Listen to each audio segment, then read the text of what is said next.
அனைவருக்கும் வணக்கம். கணினி அறிவியல் பாடத்தை தேர்வு செய்து அதற்கான கல்வியியல் பயின்று தற்சமயம் வாழ்க்கையில் அடுத்த அடி எடுத்து வைக்க முடியாமல் தவித்து கொண்டிருக்கும் என்னை போன்ற கணினி அறிவியல் பட்டதாரி ஆசிரியர்கள் அனைவருக்கும் வணக்கம். சரி, நமக்கான முதல் முன்னெடுப்பாக ஒரு ஆரோக்கியமான ஒரு செயலில் இறங்கியிருக்கோம்.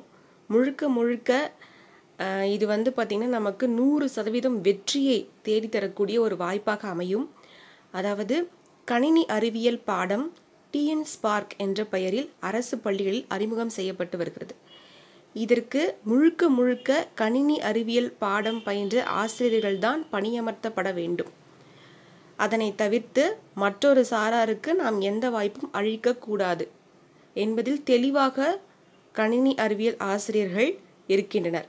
அதற்கான முன்னெடுப்பாக ஒரு வழக்கை தொடரவிருக்கின்றனர். அந்த வழக்கிற்காக தற்சமயம் ஒரு குழு அமைக்கப்பட்டு அதன் மூலம் கணினி அறிவியல் ஆசிரியர்களிடமிருந்து ஒரு சிறு தொகை சேகரிக்கப்பட்டு அதன் மூலம் வழக்கு தொடரவிருக்கிறார்கள்.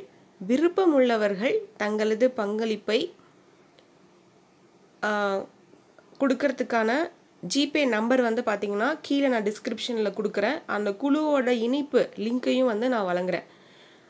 நான் ரொம்ப யோசித்து தான் இந்த வீடியோ போடுறேன். பிகாஸ் நம்ம கொடுக்கக்கூடிய மணிக்கு ஒரு வேல்யூ இருக்கணும். அந்த வேல்யூ இருந்தால் மட்டும்தான் அந்த செயலை செய்யணும். நம்மளை ஏமாத்துறாங்கனாலோ இல்லை அந்த மணி துஷ்பிரயோகம் வேறு ஏதாவதுக்கு பயன்படுத்தப்பட்டதுனாலோ நமக்கு தேவையில்லை. நம்ம கொடுக்குற பணம் முழுக்க கம்ப்யூட்டர் சயின்ஸ் சப்ஜெக்டுக்காக இருக்கணும். ஸோ இத்தனை வருஷம் நமக்கான வாய்ப்புங்கிறது எதுவுமே இல்லை. 2011 புக்கு ஃபார்ம் பண்ணாங்க.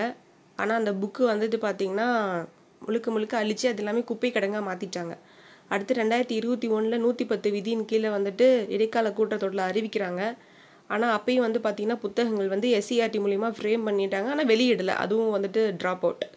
அகெயின் இப்போ தற்சமயம் பார்த்திங்கன்னா 6 to 9 டிஎன் ஸ்பார்க் என்ற பெயரில் நிர்வகிச்சிருக்கிறாங்க. புத்தகங்கள் இருக்கக்கூடிய பாடங்கள் ஏஐ அண்ட் ரொபாட்டிக்ஸ் சார்ந்த பாடங்கள், அதாவது முழுக்க கணினி அறிவியல் தொடர்பான பாடங்கள் தான் இருக்குது. பைத்தான் ப்ரோக்ராமிங்லாம் இருக்குது.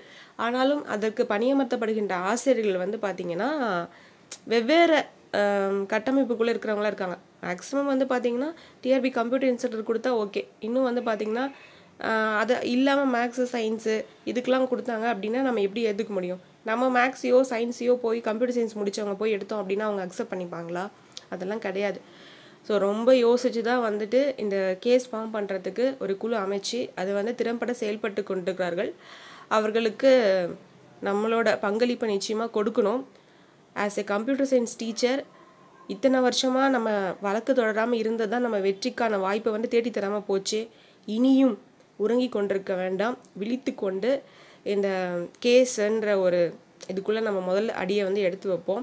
ஏன்னா நம்ம கவனத்தை ஈர்க்கணும், மற்றவர்களோட கவனத்தை ஈர்க்கணும் சமூகத்தில் அப்படின்னா நம்ம போராடி தான் வாங்கக்கூடிய சூழ்நிலை இருக்கிறோம். நம்ம கேட்ட உடனே கிடைக்கிற சப்ஜெக்ட் எடுத்து படிக்கல. ஏன்னா கம்ப்யூட்டர் சயின்ஸ் படிச்சிருக்கோம். அது ஒரு அந்த பாடம் பார்த்திங்கன்னா முழுக்க தவிர்க்கப்பட்ட இந்த சூழல்லே இல்லை அப்படின்ற மாதிரி இருக்குது. அதை நம்ம கொஞ்சம் கொஞ்சமாக பள்ளிக்கல்வித்துறைக்குள்ள கொண்டு வந்துட்டாங்க. ஆனால் அதுக்கான முன்னெடுப்பை இன்னும் நம்ம செய்யாமல் இருக்கோம். அதுக்கு காரணம் என்னென்னா நமக்குள்ளே ஒரு யுனைட்டி இல்லை. அந்த நம்ம சரியான முறையில் பயணிக்கலை. அந்த பயணத்துக்கான முன்னெடுப்பாகவும் முதல் அடிக்கல் நாட்டவிருக்கிறதாகவும் இருக்கிறது இந்த வழக்காகத்தான் இருக்கும் என்பது என்னுடைய ஊர்ஜிதமான கருத்து. மக்கள், அதாவது நம்மளோட கம்ப்யூட்டர் சயின்ஸ் கிராஜுவேட் யாராவது இருந்தீங்க அப்படின்னா கண்டிப்பாக கீழே கொடுக்கக்கூடிய வாட்ஸ்அப் லிங்க்கில் இணைஞ்சு உங்களோட பங்களிப்பை கொடுங்க. அது சிறு தொகையை உங்களால் முடிஞ்ச தொகையை கொடுங்க. அது 100 ரூபாயாக இருந்தாலும் சரி, 500 ரூபாயாக இருந்தாலும் உங்களை வசதியை பொறுத்து நீங்கள் கொடுக்கக்கூடிய இந்த அமௌண்ட்டு வேஸ்ட் ஆகாது. ஏன்னா நம்ம உண்ணக்கூடிய உணவுக்கு எப்படி முக்கியத்துவம் கொடுக்கணுமோ அதே மாதிரி நம்ம படித்த கல்விக்கு முக்கியத்துவம் கொடுக்கணும். நம்ம படித்த பாடத்திற்கு நம்ம மரியாதை கொடுக்கலன்னா வேறு யார் மரியாதை கொடுப்பா? கம்ப்யூட்டர் சயின்ஸ் ஒதுக்கப்பட்ட பாடமாக இருக்கிறது. அதில் முன்னணியில் வர வேண்டும். நம்ம பாடம் வந்தால் போதுங்க. அங்கே நம்ம வேலைக்கு கிடைக்குதோ இல்லைங்க, அது அடுத்த விஷயங்க. நம்மளோட பாடத்துக்கு முக்கியத்துவம் கொடுக்கணும், மரியாதை கொடுக்கணும். இந்த சமூகம் நம்மையும் அங்கீகரிக்கணும் அப்படின்னா கண்டிப்பாக வழக்கு தொடரும். வழக்கு தொடர்ந்தால் மட்டும்தான் நமக்கு கிடைக்கும். நம்மளோட அத்தனை சலுகைகளும் பறிக்கப்பட்டிருக்கிறது. பறிக்கப்பட்ட அத்தனை சலுகைகளும் மீண்டும் நாம் இடம்பெற வேண்டும். நம்மளோடது நம்ம முதல்ல ஆணித்தனமாக நம்மளோட கருத்தை முன்னெடுத்து வைக்கணும் அப்படின்னா நமக்கு கண்டிப்பாக இந்த வாய்ப்பை பயன்படுத்திக்கணும். ஒன்றிணைவோம், வெற்றி பெறுவோம். நன்றி, வணக்கம்.